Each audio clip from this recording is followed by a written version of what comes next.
Okay, we have one more speaker here. Coming, no, here, you want a bottle? No.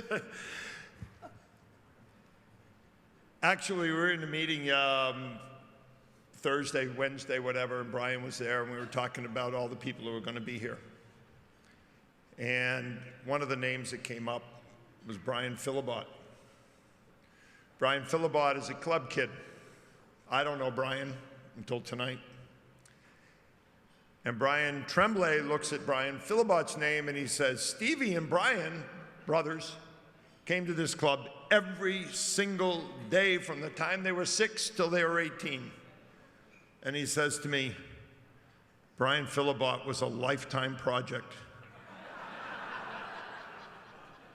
Well, here to pay tribute to Brian Tremblay is that lifetime project, Brian Philibotte. You're right here if you want, but you got something. Yeah. Good evening.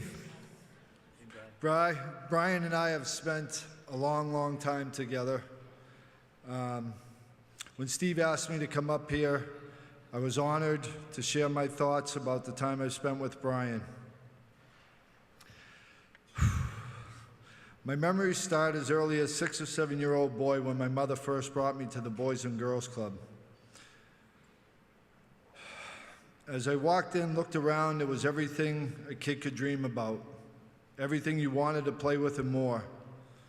My passion was for sports in the gym, and that's where I proceeded and met Brian for the first time, and from that moment on, my bond with Brian begins. The Boys and Girls Club was where I was every day between the ages of 6 and 18. Well, almost every day, except for the times when what I refer to now as life lessons. It was a fancy term for being suspended from the gym for not being, let's just say, a good boy. I'm sure Brian has other words to describe it, but we'll stick with the PG version. As I hit my early teens and most formative years, I could have taken many paths, and let's just say they weren't very good ones. And Brian was the one who would always talk with me, provide guidance in these trying times. We talked so much, I thought we shared an office together. During my late teens, with even more daunting challenges, I would speak to him about a number of things: girls, drugs, life, everything. Brian was always there. No matter how sensitive the topic was, I didn't always like his honesty, but I understand now that it was all done in good faith with my best interest in mind. I guess looking back, what I'm trying to say is in my early years, Brian made me feel like a star, like I mattered. He was my best friend. In my junior years, he made me feel like I had a big brother, someone who cared for me deeply and wanting nothing but the best. He made me feel loved, but most of all, he made me feel like a son. I certainly looked at him as my dad. I spent every day with Brian in the most influential time of my life.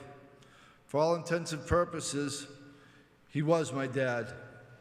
I'm sure a few others here tonight would share the same sentiment. Most of all, I would like to thank Brian for teaching me not only how to be a stand-up father, but how I wanted to raise my son.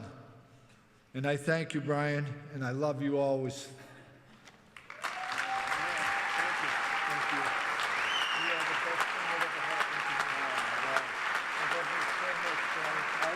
I think about you all the time. I talk to you about my son.